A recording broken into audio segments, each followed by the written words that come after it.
Welcome, fans, to another edition of the Old School Shooters podcast. My name is Jack Kilby, Executive Vice President of Great North Wrestling, and tonight we're very pleased to be welcoming a true bona fide catch wrestling historian and author, Mr. Mark Hewitt. We're going to get into the roots of professional wrestling, the industry, the historical roots, and a number of other topics. I am joined tonight again by the second man in the third man booth, a man who needs no introduction by now, who is an author about these topics in his own right.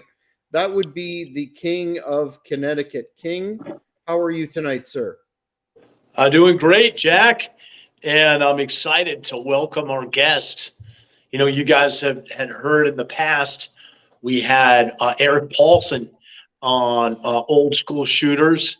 I did a retrospective on the Rough and Tumble book that Eric and I had written together, and we had that made into an episode here on Old School Shooters as well.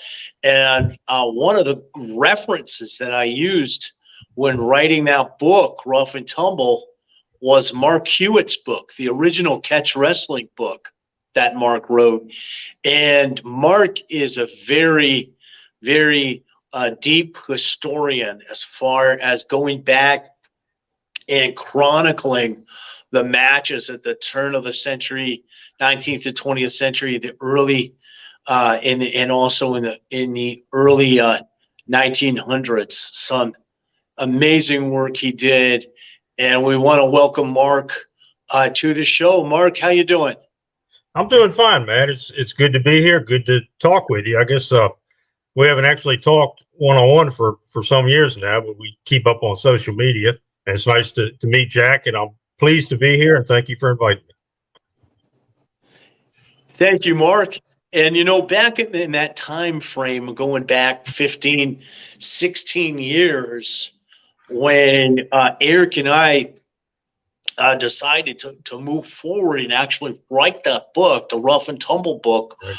It was inspired largely by a gentleman named Billy Wicks, who I affectionately call Pops, who was like a second father to me. And I've been able to do some tributes to Pops after his passing with some fellow students that learned from him, some of his other proteges, and Frankie Kane as well. The Great Mephisto.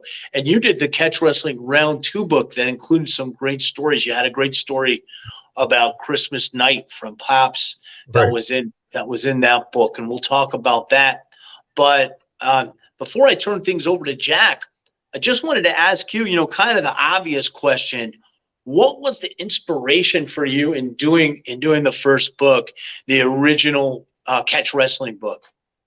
Well, at the time, this would have been early 1990s, mid 1990s.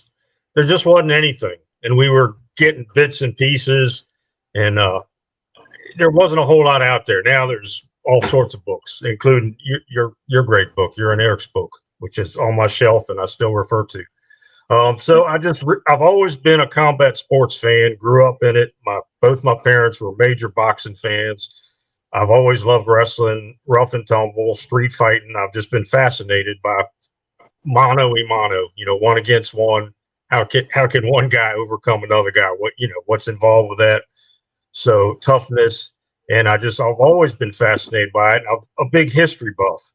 So I'd kind of gotten away from being a pro wrestling fan as I got older and got married. But when my son came along, it was right in Hulkamania era. And he became a little Hulkamaniac. So I started taking him to the wrestling matches, and it rekindled. I said, where did this stuff come from? What's behind this? Because I knew that beyond the showmanship and everything, some of those guys really knew how to handle themselves. And I really wanted to learn and understand, you know, what was that heritage? What was that legacy? So I really started digging into it.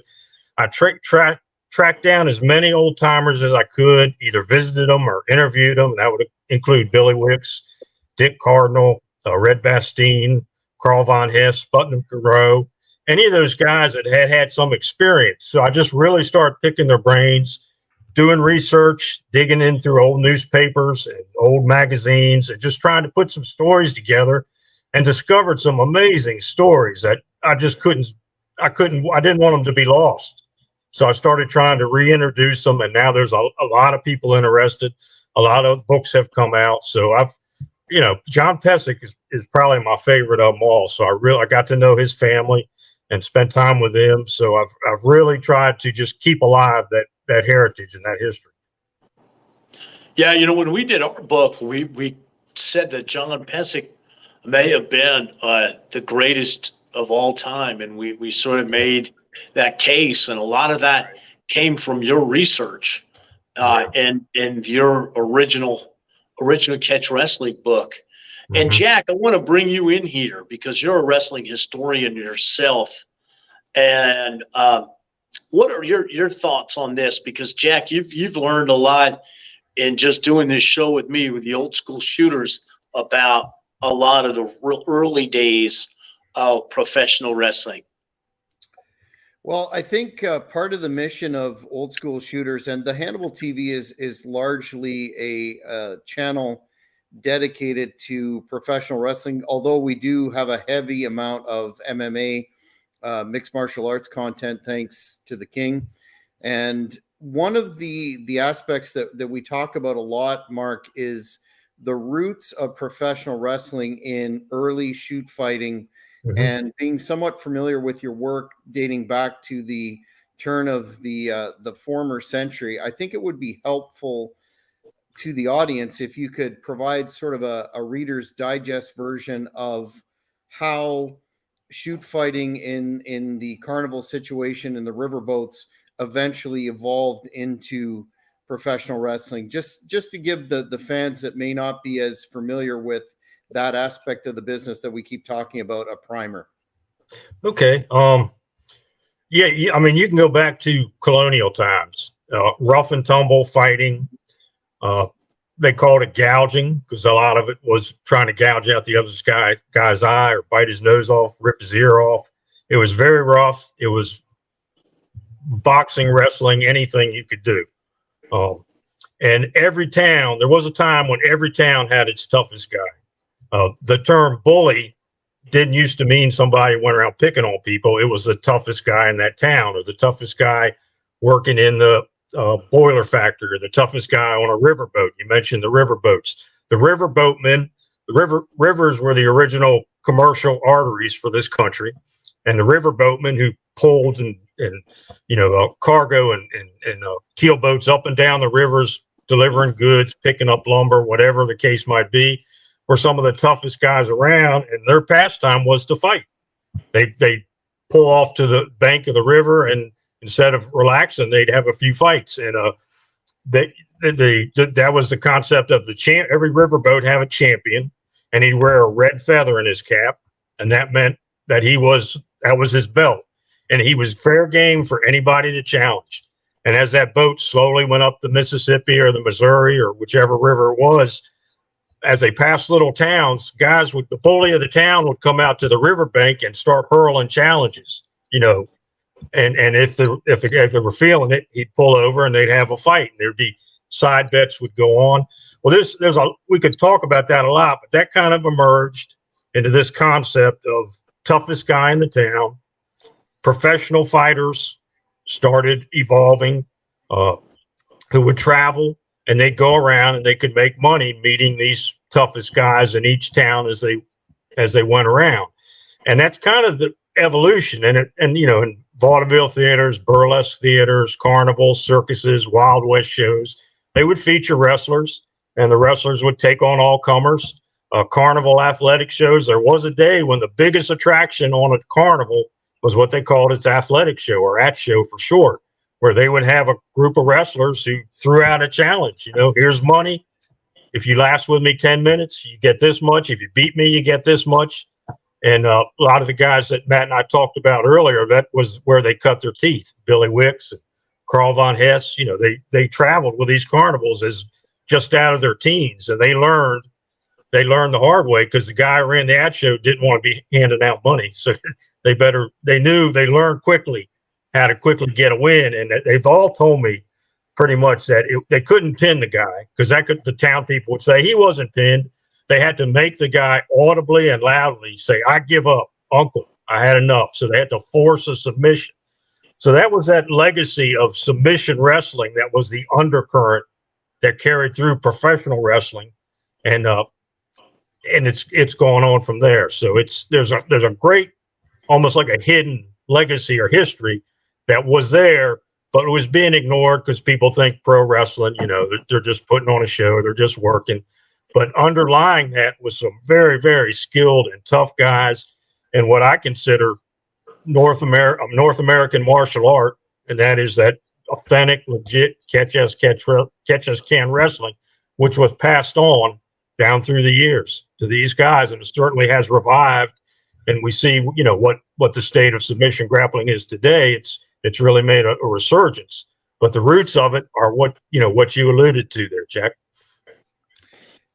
Speaking in terms of critical names that are prominent in terms of the history of the business that a lot of fans have heard about but not necessarily research. Can you speak to the pivotal role of Hackenschmidt and Farmer Burns?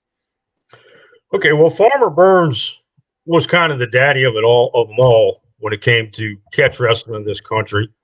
An Iowa farm boy, lost his father at a young age, had to support the family, went to work on road crews. Somehow he picked up wrestling and got involved in the wrestling for side bets. And a guy from Lancaster named Tom Connor, who was an old school, one of the pioneers of Lancaster catch wrestling, brought it to North America. He taught Farmer Burns Lancaster style catch can. And of course, Farmer Burns took it to new heights. He taught Frank Gotch. So you can only go from there. And I don't know, how many guys learned under Farmer Burns? Toots Mont, Rudy Dusick. We could go on and on. Many, many, many guys were proteges or learned. Farmer Burns ran a gym, and he also ran a very popular correspondence course, mail-in course. And amateur, it was a big impact on amateur wrestling. Farmer Burns. So yeah, Farmer Burns, major contributor to American martial arts, to catch as catch can, to professional wrestling, to amateur wrestling. He's probably, like I said, the daddy of them all when it comes to American pro wrestling.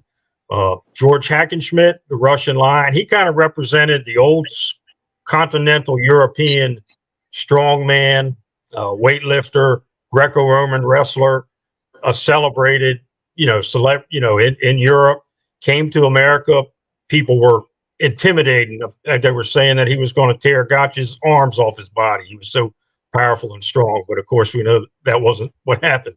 But so George Hackenschmidt represented the old world, I think, and what had been going on in there for longer than here. But he brought that here, and he met head on North American catch as catch can, and Frank Gotch came up the winner. Now Hackenschmidt, with that Greco style, which is upper body, his main move was a bear hug and an outside trip, right, versus Gotch, who was more the submission style, with that toe hold that he was known for. But there's another name, Mark, going back to Farmer Burns era, the original Strangler, Evan Lewis. Right. Yeah, Evan Strangler Lewis from Wisconsin. He was probably the first great North American catch as catch can practitioner, professional. And he was before Farmer Burns, and him and Farmer, he's the one that Farmer Burns actually defeated. But Evan Lewis was, because originally most of the professional wrestlers on tour were Greco-Roman or collar and elbow.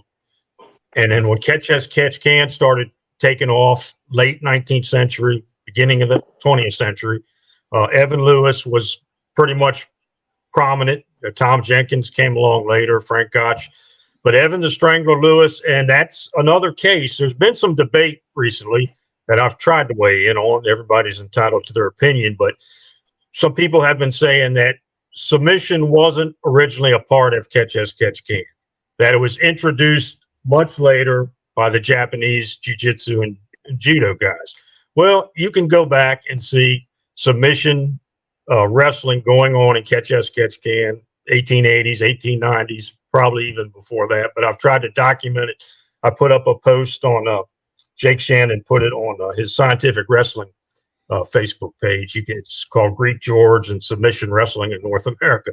So I document some cases where you can see that he plainly didn't just pin a guy.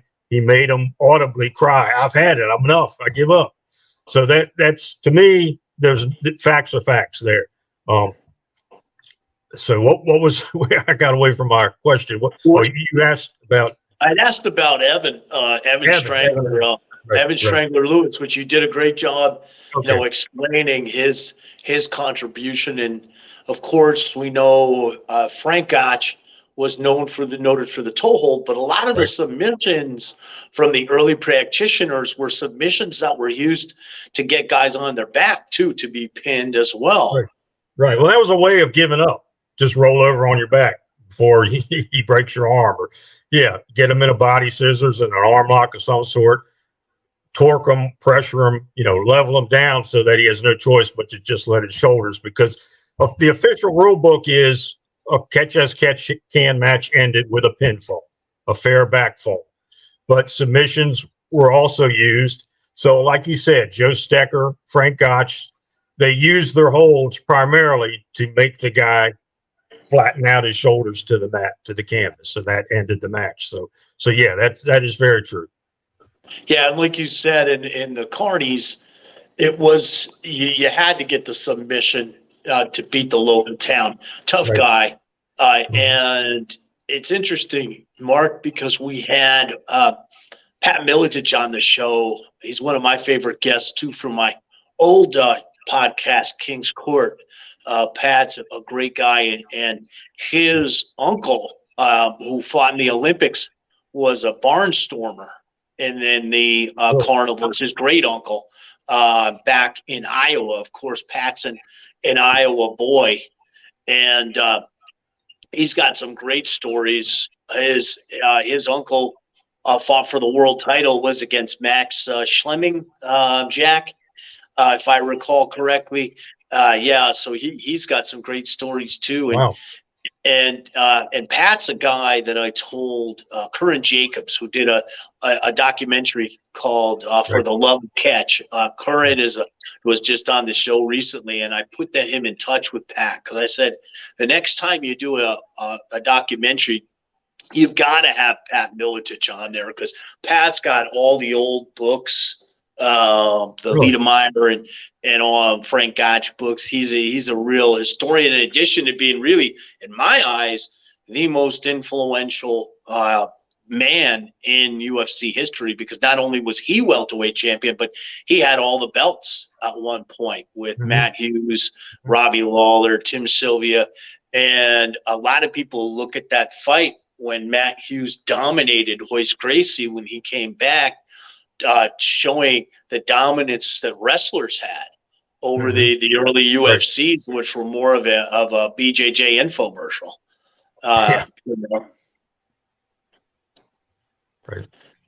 Dating. Sorry, I just wanted to jump in, Mark, at this point and ask a question that is on a lot of fans' minds. It's actually a two-part question. The first part being, when did in your opinion, and how did this develop, the work aspect of professional wrestling take over the shoot? That's part A of this question. Okay, that's the $1 million question, isn't it? There's different opinions on that. Mine is that professional wrestling has always been part work, part shoot. There's always been a working element. Going back, they say gladiatorial contests in ancient Rome. There were worked gladiatorial contests. So I think it's always been part.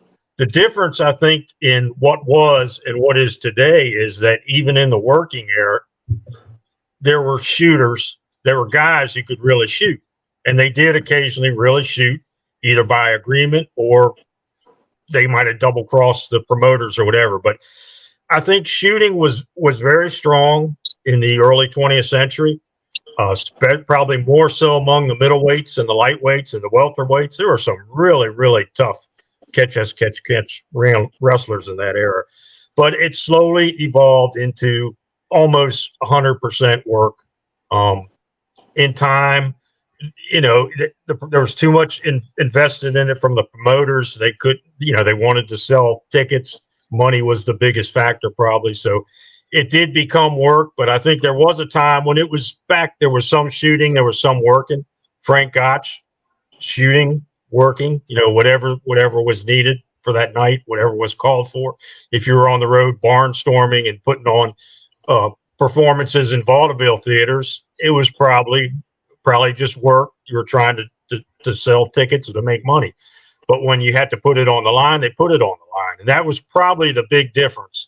The guy who was a belt wearer could really go, even if a lot of what he was doing, he was working matches when he had to or was available, he would really go. He could really, he knew what he was doing. So it was a slow progression or development, I think, over the 20th century. And I want to just clarify something too that a lot of people don't know if they haven't read Mark's book or our Rough and Tumble book, is that in the carnies, really where professional wrestling came out of, there was the Stick, who was in the crowd to embolden the fans to get in there and pay their money to bet to see if they could beat the Carnival wrestler. I mean, Pops, Billy Wicks, his lineage comes from Farmer Burns to Henry Colin, and Henry Colin was, the way Pops described it, to look at him, he didn't look like much,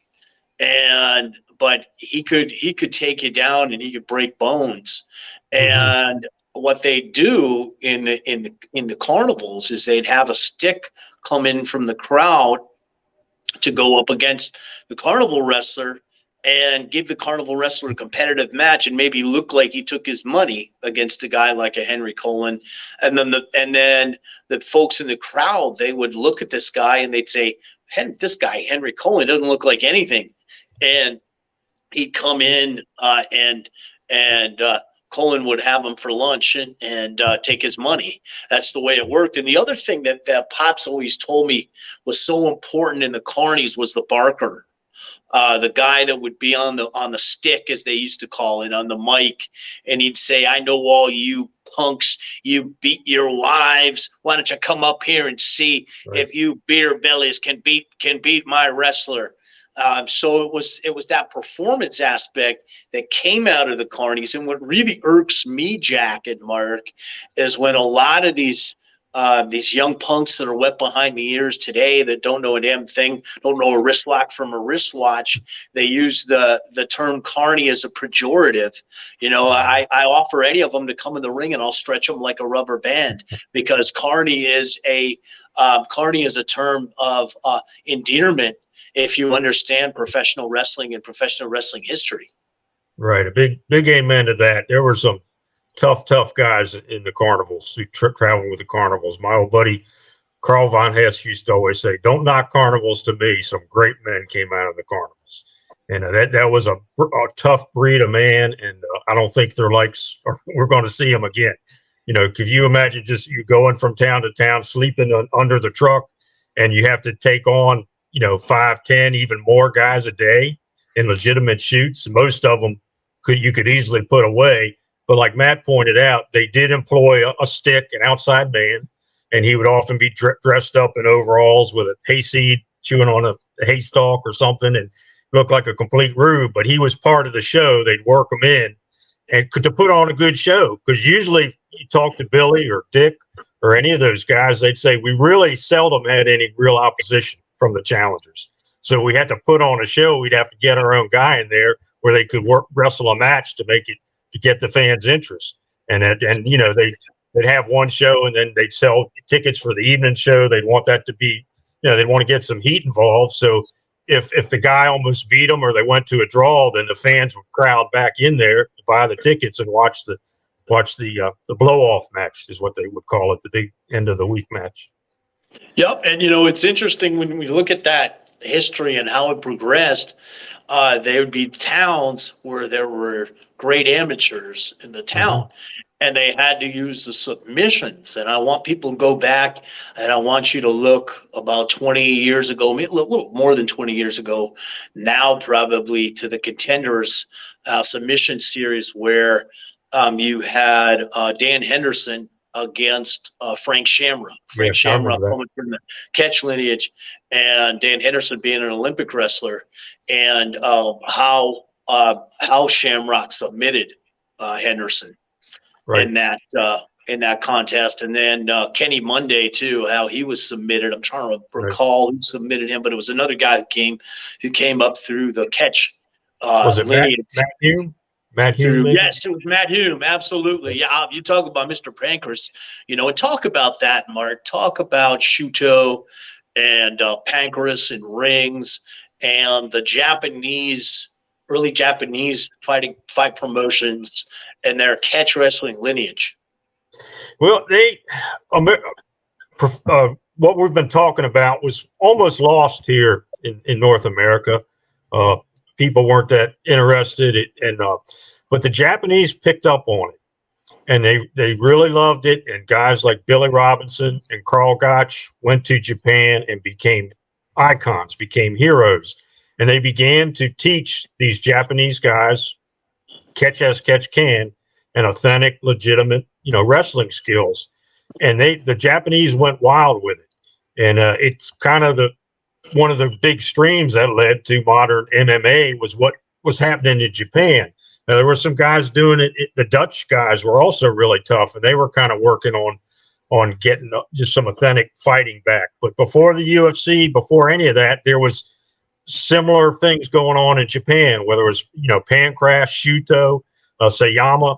The Tiger Mask was one of, learned under Carl Gotch, and they really wanted to test themselves. So they bring in karate, kickboxers, karate guys, anything, Sambo, Russian amateur wrestlers to test themselves against it. There were some great fights going on in the late 1980s, 1990s, even before the UFC.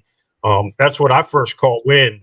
Before there was a UFC, I was trying to buy tapes and things of what was going on in Japan, because I said, this is some good stuff. This is the real deal. Yeah, and Mark, that goes back to your books, because in your catch wrestling book, you had chronicled a number of cross style competitions between Japanese judoka. Talk about just a few of those historical contests. Well, the Japanese martial artists kind of invaded, for want of a better term, North America and Europe, the Western world, in the early 1900s. And, they were teaching it as a self-defense. They teach police forces, military academies, put on demonstrations. But of course, they butted heads with the professional wrestlers, and, who's better, who can beat who. And a lot of historic matches did come from that. George Bothner, another master of catch as catch can, based in New York City. A lightweight. He wasn't a big man, but that didn't ever stop him. So a challenge match was worked out with a Higashi, Katsukuma Higashi, one of the early jiu-jitsu pioneers. And it was a controversial match. They changed the rules, almost like the Inoki Ali match. But they kept changing the rules. But Bothner did defeat him, and defeated him pretty decisively. Another big one happened down in Asheville, North Carolina. Charles Olson, Matt was mentioning that Henry Colin, you'd see him with his shirt off, you'd think, who's this beanpole looking guy? Charles Olson was like 6'2" and might have weighed 160 pounds. He didn't look like he could do anything, but he had very few equals on the mat. And he made a lot of money side bet wrestling by going to a town, taking on those bullies and those town tough guys, because they'd look at him and laugh. And the next thing they knew, their left foot was being shoved in their right ear. He was so skilled, and he was a contemporary with Farmer Burns and Frank Gotch. But to get back to my story, in Asheville, North Carolina, one of the traveling Kodokan judokas, Akatero Ono, had set up base there and was real popular with the people, and he was giving jiu-jitsu lessons, taking on local wrestlers. and Olson and his manager, a guy named Barton, heard about him, and they were the kind that always have a feeler out to where can we make some money? Where's some local pride that we can go fleece, the whole town. So they came to Asheville. They set up a anything goes match. This was no rules whatsoever. Anything went, which this was in 1905. So this was probably set a precedent for that type of match. Well, Charles Olson beat the guy into like hamburger meat. I mean, it was brutal. Probably one of the most brutal matches that ever took place.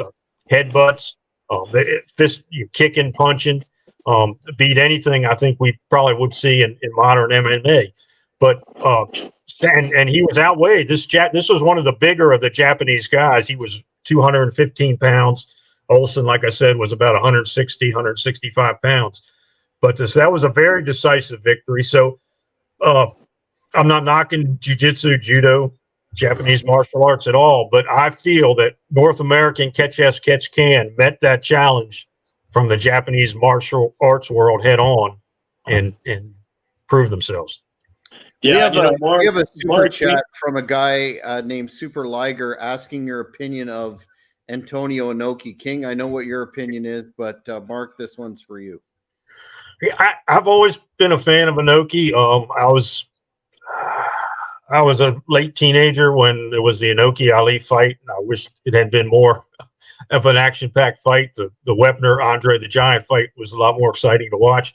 But I think Inoki has done a major influence on combat sports and on what we know today. So yeah, I'm a fan of Inoki. Yeah. Well, I did a tribute to Inoki when he passed here on the Hannibal TV, but I want to kind of segue along the lines of what Mark was talking about and talk about Masahiko Kimura, Waldek Zabisco, Fred Ebert fighting Gracie, and those fights, those crossover fights, because they're so important to the history not only of catch wrestling and jiu-jitsu, but to the history of what would become mixed martial arts. Yeah. Well, we probably all three of us and most of our listeners know the story about the Gracies. We know, that it's been pretty well sold in this country and around the world.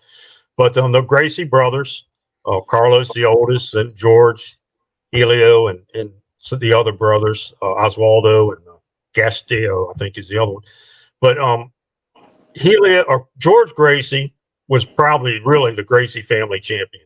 But he fell out with his brothers. He went on his own. They didn't like him doing whatever he wanted to do. So it was Carlos and Helio, and they had several matches. The one you mentioned, Fred Ebert, was if you read the Gracie literature about it, he was a champion and did this and that, but he was just somebody told me it's not a nice word to use, but he was a jobber. Maybe we should call him something else. I don't know, but he was just a pro wrestling jobber. He traveled around the world though, a globetrotter, and he was in Australia. He ended up in Brazil, so he's sure I'll fight him. And it was a no rules match. It went to a draw. They stopped it, but Helio Gracie was not afraid, to get in the ring with anybody. He did face Vladek Zabisco in a jiu-jitsu rules match. They both wore gis. Vladek had him on the mat for the entire time, couldn't do anything with him, and Helio couldn't get off. He was outweighed by 60, 70 pounds probably. So it went the whole time with just Vladek Zabisco on top of Helio trying to wrench his neck off. So they did, and Kimura came along, probably one of the greatest judokas of all time, and he had tried to start a pro judo circuit in Japan. It didn't work out. He got into pro wrestling in Hawaii, ended up in Brazil, and a match was arranged with Helio Gracie. And again, he won. Helio Gracie was up in age. But there was some great stuff going on in Brazil. We talked about Japan and North America with the Lucha Libre and guys like Ivan Gomez and a bunch of guys, Carlos Santana. But Mark, just to interject, we really can't talk about the Gracie's family lineage without talking about the catch wrestler and judoka Count Koma Mitsuya Maeda, who trained the Gracies. Mm-hmm. Yeah, I did leave him out. Yeah, Maeda was the man who brought it all to Brazil. He was one of the legit Kodokan judokas. Had come. He traveled with Ono, the guy we talked about, who Olsen beat. They were traveling partners in America, and they ended up in Central America. Maeda went to Europe, and in England, he really picked up on catch as catch can. He participated in some of the big catch as catch can tournaments they have over there. He placed second in one of the heavyweight, and he was, what was he, about 150 some pounds, but he placed second in the heavyweight class of one of the big 1908 World Catch as Catch Can Championship. So he really picked up on catch as catch can.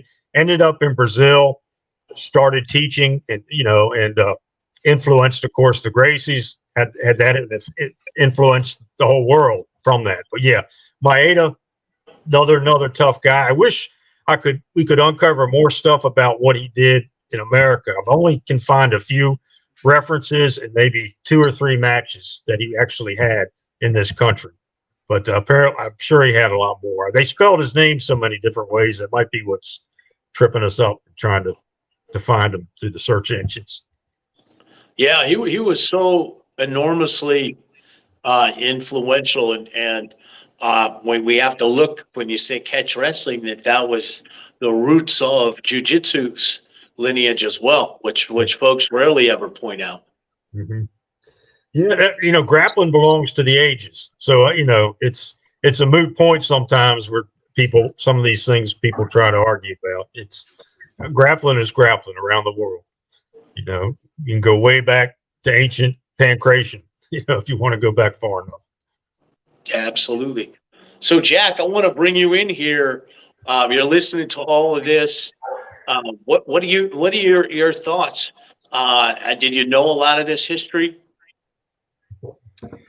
Yeah, I certainly have taken the opportunity to educate myself further in terms of the roots of pro wrestling, given the fact that that's primarily where my interest lay as a child. But I wanted to ask you, Mark, if we touched on a bit previously about the fan challenge, the individual from the crowd, and how that all paved its way in terms of the role of betting in these contests. Do you have any thoughts on or knowledge that you could share in terms of where the idea for that came about and the role of betting in the transition from the straight shoot to work? Well, one of the elements that most of us, or all 3 of us here, are we're descended probably from European colonists that came to this country, our ancestors. So there's a lot of heritage they brought with them. But one of the first professional prize fighter in the world was broadsword fighters in medieval Europe, in England and continental Europe. And these guys would go around with a shield and buckler, a little round shield, and a dull broadsword, so it wouldn't cut your head off, but it would hurt. And they would have fights. They would stage fights. They would put on shows, and they take on all challengers and offer cash prizes. The term swashbuckler came from these guys because when the other guy's sword hit that little round sword, I'm sure you've seen pictures of it, their buckler, they called it, the sound it made, they started calling them swashbucklers. So they were the first traveling prize fighters that I can find. So this goes way back, medieval Europe. So that tradition kind of got started, and a lot of people didn't any longer have sword fighting skills, but you still had the hands God gave us, and you could still go one-on-one with somebody. So I think that kind of was the evolution of it, and came to this country, and just the concept of something in us, who's the toughest guy? Can you beat me? Can I beat you? It's something we're born with, and it's something that's ingrained in our culture, and it's something that's very American, that it's so much part of our popular culture and goes way back. So guys picked up on, I can make a living. I don't have to work the farm all day. I can just travel around and take on challengers and the rest of the time I can be, sitting back, taking it easy and bringing in money. So, it kind of all came together in this big old melting pot, we call the USA. Yeah, now, Mark, it's obviously in a few days is St. Patrick's Day. Yeah. And the Vermont Scufflers, Billy Wicks gave me a book actually years ago called The Vermont Scufflers about collar and elbow wrestling. And can you talk about the Irish? They were the Irish Vermont Scufflers and the collar and elbow wrestling. And did that predate the catch wrestling, the catch as catch can? Yeah, real quick, I'll talk about collar and elbow, but almost all traditional wrestling styles were stand-up wrestling, where whatever grip you locked up in, the collar and elbow, or they'd wear a big giant belt and you grip the belt, or a harness even, or like the sumo wrestling in Japan or the Mongolian style wrestling. It was a stand-up wrestling. The match ended when one guy went to the ground. That was a fall. Catch as catch can was unique because it goes back to the 1300s in England, in one part of England, East Lancashire, England. And that was ground wrestling.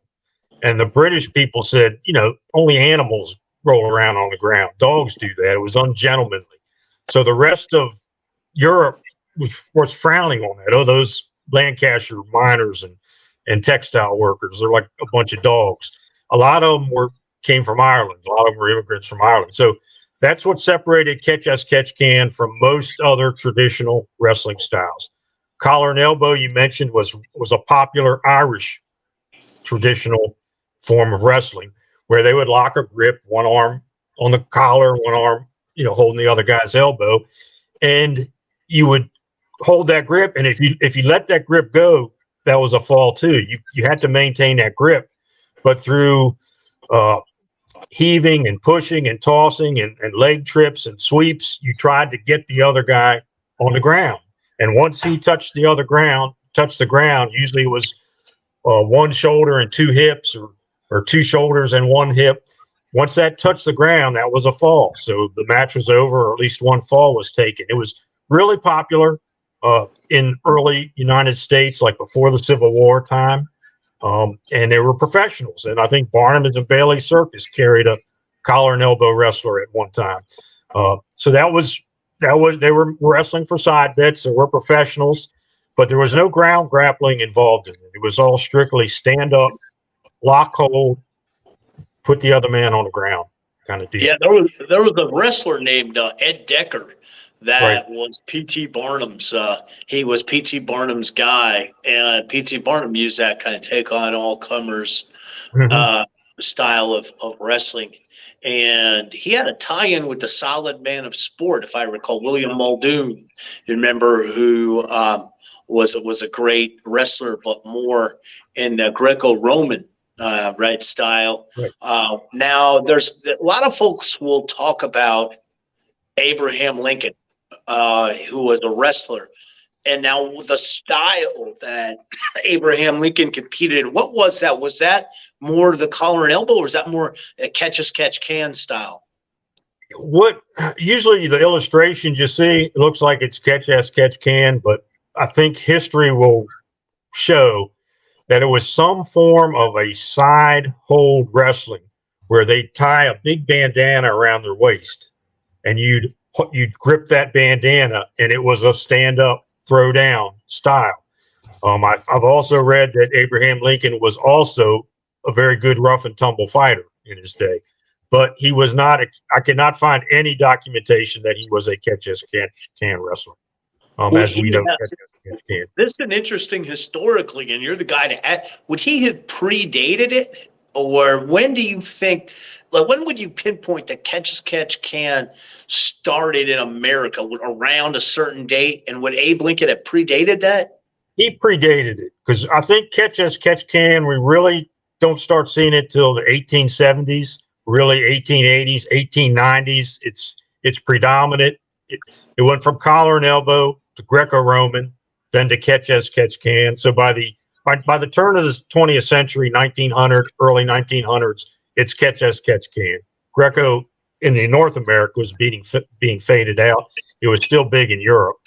But at Lincoln's, what, probably 1820s, 1830s. So I don't, they knew rough and tumble fighting, backwoods brawling, eye gouging. And apparently, from what I've read, he was pretty adept at that and a pretty good fighter at that. But his wrestling style was a stand-up style, and he had a red bandana he'd wear when he was in the military, and that showed that he was like the champion of Sangamon County, and he was ready to compete with that. So, what do they called it? I don't know. It was some kind of side hold wrestling is the best I can offer on that. Yeah, and it's interesting when you follow the progression, because we used your book as a major resource, and also Mike Chapman did a book called From Gotch to Gable, and he talked about scholastic wrestling, right? So he talks about a guy, Hugo Optoplik, who wrote the rules for basically to clean up, quote unquote, clean up scholastic wrestling, taking away the neck cranks and toe holds and twisting arm locks and those types of holds. But I've said many times, and this goes back to when I first met Billy Wicks. I first met Billy Wicks when I used to travel when I was a regional manager for a few breweries, and I was traveling around the Southeast, and I was coming out of amateur wrestling in judo and doing some grappling. And I started going to the Western Carolina Combat Club that we had. And the day that he came over to me and we became friends so he loved the way I was riding this. It was a thicker Mexican guy. And I was doing what I used to call dirty wrestling. I used to just dirty it up. I'd take my thumb and come across the orbital and take my thumb and stick him right in the eye. And he loved that. And he says, you're really riding that guy good, son. He said, where did you learn all that? I said, I just said something like, well, I'm just a dirty wrestler. And I had no idea what catch wrestling was. So the point of that is, we talked to Curran Jacobs about this when he was on. The in wrestling rooms throughout the United States, I started wrestling in the mid 80s. They're still dirty wrestling, and the tradition and the seeds of catch wrestling are still there on the mat because of American folk style. And a lot of people may not understand, if they're not wrestlers and they're not wrestling historians. In America, we have folk style, whereas folk style is a lot of grinding mat wrestling. So I think a lot of the stuff that you see going from the early UFCs up to now with the wrestlers that have been dominant is a lot of dirty folk style wrestling, which resembles catch wrestling. Mm-hmm. Right. Yeah. Same came from the same place. And we see that, we see that there was a time when the only thing that separated the amateurs from the pros is the pros got paid. And sometimes the amateurs got paid on the side as well. So, but it came from the same place. They did try to clean up amateur wrestling, make it a little less brutal. But I found from the 1890s, AAU tournaments where chokeholds were being used. One guy was choked unconscious. George Bothner was involved in it. So they were once the same. Very similar. They still do it, and I'll tell you, Mark, they still do it. I coached high school this year, and you can teach. And Curran was talking about it. A teammate of his from Michigan State who used to choke his opponents out to pin them. Choke pins are still prominent. I teach guys a neck crank where they grab we call chin strap and turn it and pancake them, pressure your chest. That's a neck crank. You get a guy they're screaming, they're tapping. There's a lot of dirty wrestling stuff that I learned from Pops, but a lot of stuff that I already knew that I brought to a higher level, learning from Pops and from Frankie Kane. But a lot of the scholastic wrestlers, high school and collegiate wrestlers here in the States, they know it. I mean, look at Mark Schultz, that double wrist lock he used on the Turkish wrestler to break his arm. There's a lot of dirty wrestling out there still. Full Nelsons, the way that I was taught, Pops taught me to do a full Nelson is brutal. You can break a man's neck with that hold. But it's on the ground, full Nelson. People think of standing full Nelson, but I can teach a guy how to shoot a power half and do the same neck crank at one arm you do it one arm. There's a lot of dirty wrestling out there. That's really what we call dirty wrestling. Is it's really the roots of catch wrestling. So Jake Shannon put it well to us, Jack. He said, pro wrestling, amateur wrestling, MMA, all of it has its roots in catch wrestling. Yeah. And shout out to Ken Patera, recent guest on the channel, for his great interview and his swinging neckbreaker finisher. Great athlete. Mark, I wanted to swinging full Nelson, right? Yeah, he called it the swinging neckbreaker. Great interview too for fans who want to search that up on this channel. Mark, I wanted to ask you before we run out of time of a concept, or rather a phenomenon that I find fascinating, and that's the speaking back in terms of the Carnival days, the policeman concept. Could you expand on that for our viewers, please? The policeman concept came about when it really started changing into more worked matches and shoot matches, and promoters were controlling a stable of wrestlers or had control of a championship title, and they had too much invested in it. So they always had to have somebody tough enough to handle to be a buffer for the champion. And that really came about, say, in the 1920s with Ed Strangler Lewis and his manager, Billy Sandow. Billy Sandow really should rank high in any history of professional wrestling for his influence in it. But Ed Strangler Lewis, we know the name well. I won't elaborate too much on him. He was certainly one of the all-time greats. But he was the champion, or they put the belt on somebody else for a while. But they needed a really tough guy who could take on, because there were still all those local town tough guys and the independent guys, the maverick guys, the trust busters, guys who didn't want to play ball. So they'd say, okay, you face John Pesic. He was their policeman for several years in the 1920s. And he would put a hurting on them. And he took out a lot of very tough guys. Guys would come from Europe thinking, well, I'm going to beat these Americans. It's okay. First, get in the ring with John Pesic. And, next thing, their arm would almost be torn off. They'd be thrown out of the ring. Pesic was that tough. And again, Pesic was not a big man comparatively. He usually weighed about 185. Later in his life, he got up to 200. But just plain tough, knew the ins and outs, the A to Z of catch as catch can, a lot of rough and tumble background, had very few masters, if any, on the mat. So the policeman became a necessity for as professional wrestling. It was still kind of wide open. It wasn't as tight as it is today, where guys could still come into the promotion and really try to beat the champion. And something, Jack? It's funny because Mark's talking about the history long ago, but if you go to independent wrestling in South Carolina just 10 years ago, man, Jerry Bragg at APW in Spartanburg had this guy. Nobody knew who he was because they didn't follow amateur wrestling. He was had a drug problem. He used to coach wrestling at Davidson up in the Lake Norman area in North Carolina, Davidson College. He was a national champion. His name was TJ Jaworski, and he was only about a $140 soaking wet. And what Jerry used to do on Wednesday nights is he used to say, this is in the sticks in Boiling Springs, South Carolina. So you want to be a wrestler. And he put TJ in there, and it would be the same deal. But what he did was he made them pay money. And, oh, yeah, man, this is just a little kid. He's going to be this old guy's going to be my referee. I used to train him up a little bit, man. See if you can go a few minutes with him, man. We'll see how you're doing, man. But it's going to cost you, give about $80.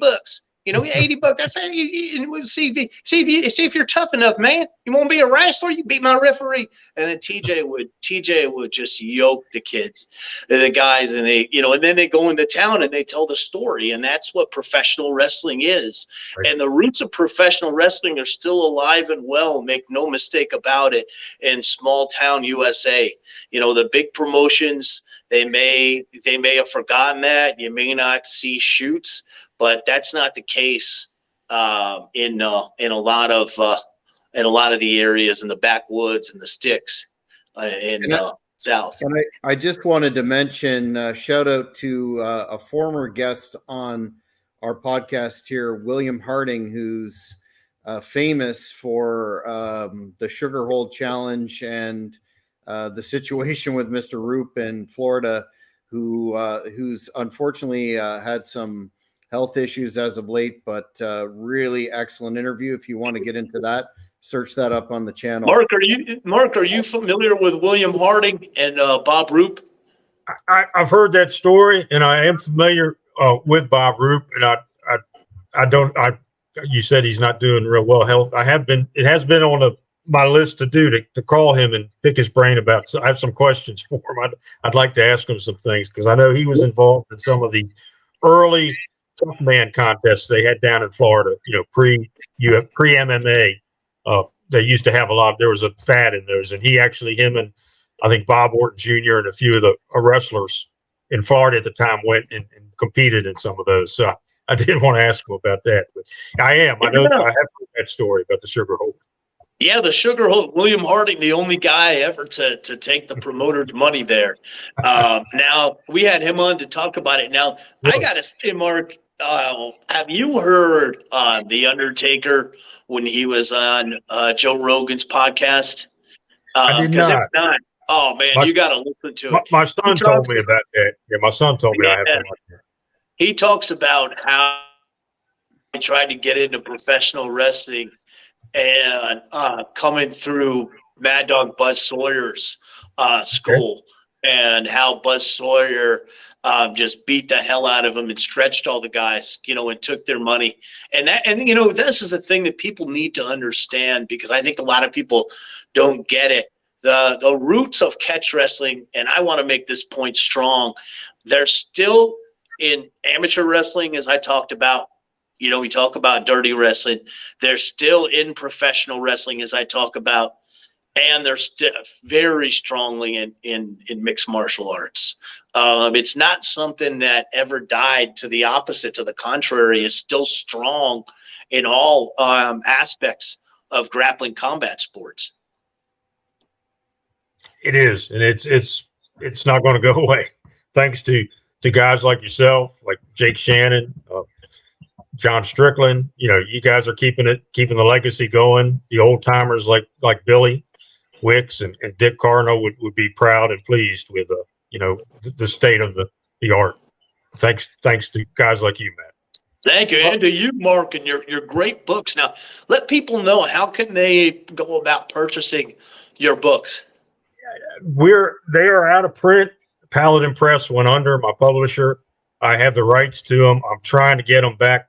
I'm trying to get it going. I'd like to update them a little bit. Jake Shannon has been encouraging me along those lines. But as soon as I get something going, I'll reach out to you guys and let you know. So right now, unfortunately, I'm down to, I think, my last 6 copies of it. I usually just give them away. I haven't sold any for a long time, but they're not. And if you go on eBay or something, they're ridiculously overpriced, like a lot of things are on eBay. But I'm trying to get them back on the market, and I want to update them because I wrote them, 2005, 2009, and I'm doing this research every day. I'm retired, so it's my hobby. I'm finding new stuff out all the time, so I'd like to update them a little bit. But thank you for mentioning that. But currently, unfortunately, they are not. They're not easily available. Well, Mark, before I ask you the question that we ask all our guests here, I just wanted to mention, with respect to that Undertaker interview, I'd be remiss if I didn't encourage fans to check out an interview I did recently with the brother of Mad Dog Buzz Sawyer. That would be Brett Wayne Sawyer, who tells another version of events in terms of Sawyer's training the Undertaker, and takes great umbrage with that information that Buzz swindled him. So that's on the Hannibal TV too. For those, I've also got something, a little history tidbit that folks may not know about Mad Dog Buzz Sawyer. In the semifinals of high school nationals, Dan the Beast Severn defeated Mad Dog Buzz Sawyer just by 1 point. So Buzz was a very good shooter in his day, and and the Undertaker's no shame to him being stretched like a rubber band by the Mad Dog. Yeah, no disrespect to Buzz, very tough guy, and no disrespect to the Undertaker, but just in the interest of fairness, I would encourage fans to check that out. Now, Mark. Now I've got to ask you, Jack. Did you ever find out who Terry Sawyer is that wrestled Luthez that I showed you? That wrestled Luthez? Absolutely not, but I'm still working on it. Okay. Mark, before we wrap it up, we've just burned through an hour. It's been an extremely educational and entertaining interview.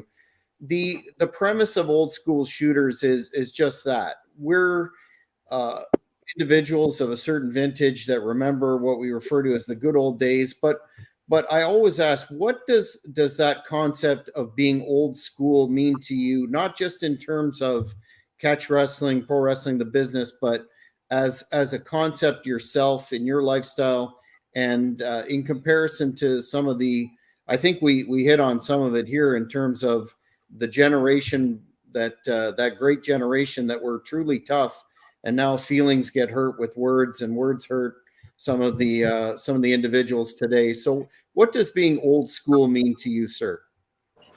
Authentic and legitimate, and not having to back down to anybody. Not looking for trouble, but not being afraid of trouble. Amen. Well, King, do you have any final thoughts for our tremendous guest? And we'll stay in touch. So if your books ever become available again, we'll funnel the viewers of the Hannibal TV to find them. But Cool. King, what are your final thoughts on this very educational episode of Old School Shooters? Well, first I want to thank Mark Hewitt not only for coming on the show, but also for all the help that his research gave to Eric and I. We couldn't have written that book without Mark's book as a reference point, and to a lesser degree Mike Chapman's books that we used, and also Jake Shannon, who we thanked, those that came before us as historical authors on this subject. And I want to end with our tagline, but before I do, with a verse from a song that hopefully the catch wrestlers of old could certainly appreciate. It's from the chairman of the board, and it's kind of become our theme song. And I'll sing a little verse for you all. I've been to town beyond the boulevard and down the beach, and I've learned things that only time can teach. Thank you, Jack Kilby, Mark Hewitt, Silver Sages, spreading knowledge for the younger ages. Have a good night, everybody. All right. Good night, guys. Thank you for having me on. Thanks, Thank Mark. you. All right.